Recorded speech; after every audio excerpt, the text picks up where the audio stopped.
Hey there, this is Mr. Icarus, and welcome to yet another edition of Doom Mod Madness. This time round, we are checking out a 16-map total conversion by the name of Shrine. This puts you in the shoes of a demon-looking thing that, for all intents and purposes, looks like a shaved Shambler. Seriously, look at that artwork and tell me that's not what it looks like. In any case, your realm has been invaded by Lovecraftian ne'er-do-wells, and it is now up to you, and you alone, to kick the crap out of them with a judicious application of projectile-based weaponry.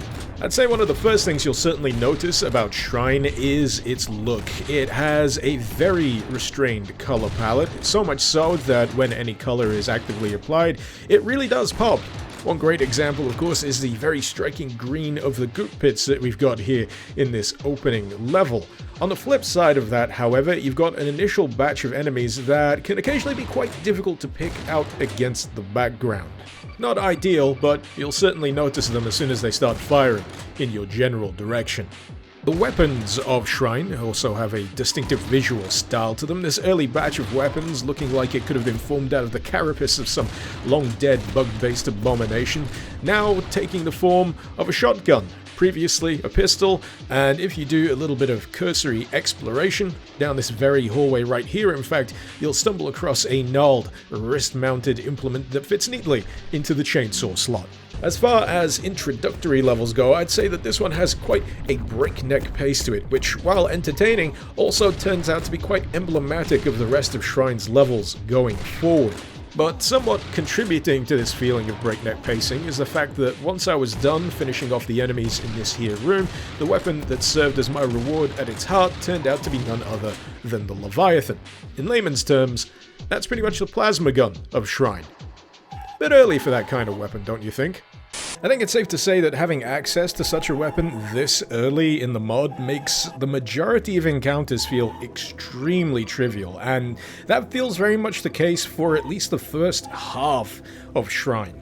It's not just the presence of the weapon either, because it could have been justified by an early pickup that runs out of ammo relatively quickly, forcing you to resort to lower tier weapons, but that's not the case. Even the following level actively showers you with resources. You get crap tons of health, you get a fair share of armor, and just when you feel like you might be running low on the ammo reserves, more often than not, there's going to be a big old pile of it in the following room. Further to that, the ammo in this mod is universal. It works with all weapons.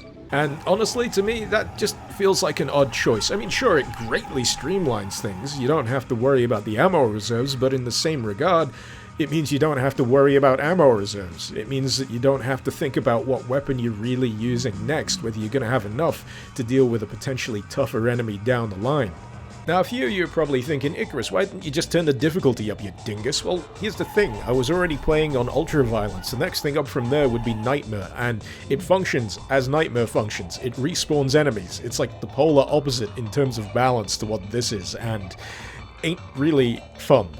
But, thankfully, the mod does eventually start showing some teeth. It was 4 levels in when it happened, but I came across these guys, the Barons, or whatever the equivalent is. And these have actually got some neat attacks. They've got some different spreads of projectile fire. They're difficult to deal with. They force you to think on your feet. And that's more what I was after. It's just that this mod is so eager to give you all the tools to fuck things up. Far too early. Alright, time to take a step back. I'm clearly getting a little impassioned over the fact that this mod isn't kicking me hard enough in the testicles. Instead, let's focus on a few other aspects. Aspects that I quite enjoy. For one, I've already mentioned the relatively restricted color palette here, but it really comes into its own as you progress through later levels. This one, for example, does a great job of adding multiple color to the level itself. The stained glass windows really do stand out against the near monochrome of the brickwork, and it's something that always carries through in this mod. It's always very visually appealing. It's got that visual aesthetic absolutely down pat. And further to that, I actually really enjoy the design of the enemies in this mod. I mean, sure, you can easily pick out a few enemies where the source inspiration isn't really that far away in terms of vanilla Doom enemies, but then you get things like these weird crucifix creatures which are appropriately unsettling as all heck.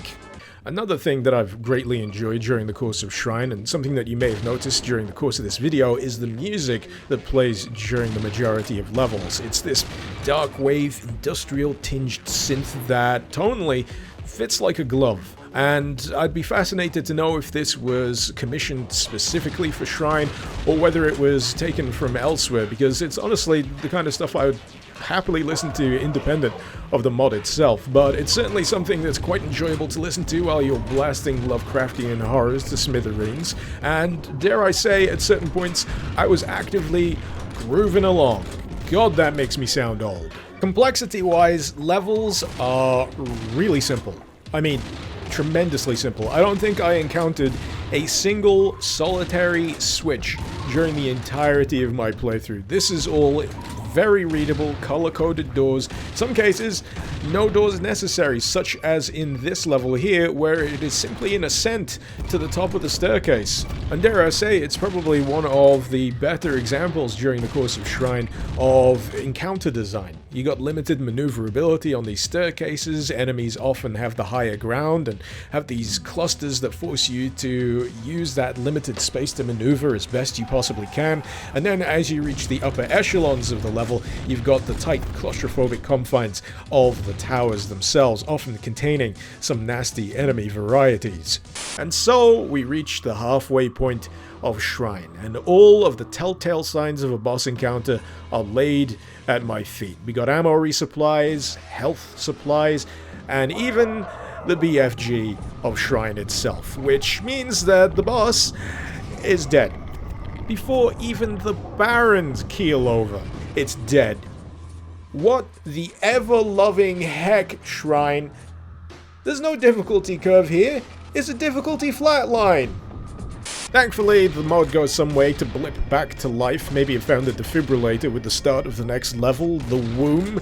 This has quite possibly one of the most disorientating hallways I've had the pleasure of navigating. Constantly felt like I was in danger of being squished beneath a crusher, but no, that was just the effect of the shifting wall textures. This level also attempts to introduce quite the fiendish spin on a concept you may have become quite complacent about during the course of Shrine, and that's the idea that every keycard is vital.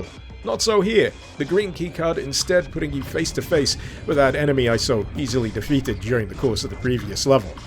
It's a nice idea. Shame about the execution. If anything, successive levels all felt like they included additional attempts to better understand how to use that particular enemy type, as if the mapper was learning as they went. And this, clearly, is an objective improvement on the situation in the last level. It's no longer hemmed into this tiny space where you can just absolutely wail on it with explosives. Instead, it's got an element of cover, you've got an element of cover, it's got supplemental enemies to apply a little bit of pressure. It just works much, much better as an encounter. Somewhat unexpectedly, the end of this level kicks you straight into a brand new boss arena. This one much more robust, especially in terms of health pool and in terms of attack. This initial spread of projectiles proving quite tricky to navigate between, before the latter end of the fight transitioning into much more directed streams of projectiles. All in all, pretty decent challenge. Have to admit, the levels that followed on from that encounter ended up as a little bit of a blur in my mind. I think part of that is down to the downright trippy scrolling sky texture, this one giving me the impression of just endlessly plummeting into the abyss. Mercifully, a portion of this level does indeed take place indoors, allowing anyone with a backflipping stomach to claim a brief moment of respite before spitting you right back out into the void once again, where guess who is waiting for us at the end of the level? Twice in a row. This thing's tenacious. That said, the second encounter reminded me why the pukin' BFG over here is just far too OP for its own good. Ether is a very simple map. You literally have a spiral, you have to make your way up to the top, and in the process you're gonna have to fight through a metric crap ton of enemies. There you go, that's the map. Oh, also, our old friend turns up again. Yet another opportunity to thoroughly humiliate the poor bugger. How many times do I have to teach you this lesson, old man? 4. 4 more times. That's how many times I'm gonna have to teach that lesson.